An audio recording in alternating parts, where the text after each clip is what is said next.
Guys, let me tell you the new format that they use to kidnap people these days. So this lady shared a story of how she was almost kidnapped in Uyo. According to her, that fateful day, she wanted to step out early in the morning to run 2 errands. So as she was about to step out of the house, they restored the light. So she turned back to plug her phone. She decided not to go out with her phone again because she knew she was not going to spend much time running her errands. She was done running the first errand. On going for the second errand, she remembered that she needed to get sanitary pads. So she decided to go to a pharmacy around where she was standing to get the sanitary pads. She said on getting to the pharmacy, a Camry with tinted glasses approached her, and the man inside the car was like, "Hi, please, I'm looking for so and so place."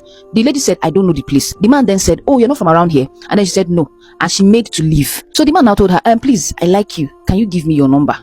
And she was like, "From where to where? Me that I'm married." So she just left the man and, she hissed and she walked away. This lady said she had not even walked up to 10 steps when she felt a strong hand grabbing her arm. She turned back. It was the same man. But guess what? This man wasn't holding her arm because he wanted her number anymore. This man started shouting and saying, "You, after all I did for you, this is how you're going to pay me back. I trained you in school. I did this for you. You graduated and you said you're not going to marry me again. You lie. Come inside this car. Enter inside this car."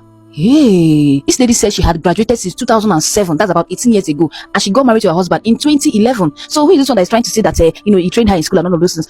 This lady started shouting and saying, "I don't know you. What's your problem? I don't know you. I don't know you." This man said, "You're a liar. You're a liar. After all I did for you, enter the car." The lady said, as the man was still trying to drag her into his car, an elderly woman now approached them and said, "Now so they do. Now so they do. Man go train you for school finish. You go say you no go marry him. If you check, now ain't get man no. Now so they do." The lady now said, "Madam, what are you saying? I don't know him. I don't know him." Before you know it, all those tricycle guys, all those keke guys, they started coming out to know what was happening. They were speaking Ibibio. So they were asking the lady, "What happened now?" This man now answered and said, "No mind, I'm training for school. This is my wife to be. We were in the house together, so we're coming here together. And we had a misunderstanding in the car. And she stormed out of the car and said she was not going with me again. That this lady is an ungrateful person." The tricycle guys now said, "I beg now, husband and wife matter, they go settle her for house." The lady shouted, "I said I don't know him. I don't know this guy from anywhere. Please, I'm married though. I have children. I don't know this guy." As the lady was still talking, this man said he was going to beat her and strip her naked if she doesn't follow him to the car. The lady said in the middle of the commotion, a car that was driving stopped and a man came out from the car. Apparently it was an Igbo guy, and so the guy came to the lady and was trying to talk to her in Igbo. And the girl was like, "I don't understand Igbo, sir." The man said, okay, what is happening?" The man holding the lady opened his mouth and was speaking and telling the Igbo guy, "This woman is my wife to be. I trained her in school," basically repeating the whole story again to the Igbo guy. After he was done narrating the story, the Igbo guy now said, "Maybe it is a case of mistaken identity. You never might know." The man said, "I beg, which mistaken identity? I don't know my wife to be. I beg, get out. Don't be mistaken identity. I know her. We came here together. We just had a little misunderstanding in the car, and then she stormed out of the car and said, she was not doing again. That baby can go sit down." So the Igbo guy now said, "Okay, what is your woman's name?" The man now said, "So I don't know my woman's name. So I don't know my woman's name. Now what did they try to tell me?" The man said, "Just tell us, what is her name?" The man said, "Her name is Imao Bong Peter." The lady then shouted, "My name is not Imao Bong Peter. My name is not Imao Bong Peter. I beg, go look at my purse." The lady then brought out her purse, showed the guy her driver's license, her ID card, and even expired ATM cards. And this guy was like, "Her name is not Imao Bong Peter. Her name is not Imao Bong Peter. Leave her alone now." The man did not leave her alone. No. He was still trying to drag this lady to his car, but the lady was adamant and didn't want to go with him to the car. As God may have it, God sent her Messiah for her. The younger brother to the customer that she used to buy yams from in that same market saw the crowd and came around and saw that it was her. And the guy was like, "Auntie, how are you now? What's up? What is happening? You didn't bring your car. How is your husband?"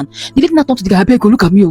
I was going on my own. I wanted to go and get sanitary pads. This man stopped me and said I'm his wife to be. He wants to drag me to the car." The young guy now said, "For what now? He was now telling people how he knows the lady and how she's married and even has children and that she comes to the market with her car." This lady said she felt relieved. She was happy that at least somebody that knows her was there. The stupid guy was still holding her until this young man now said, "In fact, let me call her husband. Let me call her husband so he can come here now and see the whole thing." That was how this idiot left the woman, ran to his car and zoomed off. By that time, even that elderly woman that was shouting, "Now so they do," the elderly woman and a few others started disappearing from the crowd. They just disappeared like wind. The lady said she was so grateful. She was so thankful that God sent 2 people for her. First of all, the Igbo guy, and then this other person that she knew. And that was how the young man told her, "Now so they do now. Now the new format be this so. Now the new format be this so. When they come, they will act like they know you or they trained you in school and they will drag you into their car. And that's how they will kidnap you."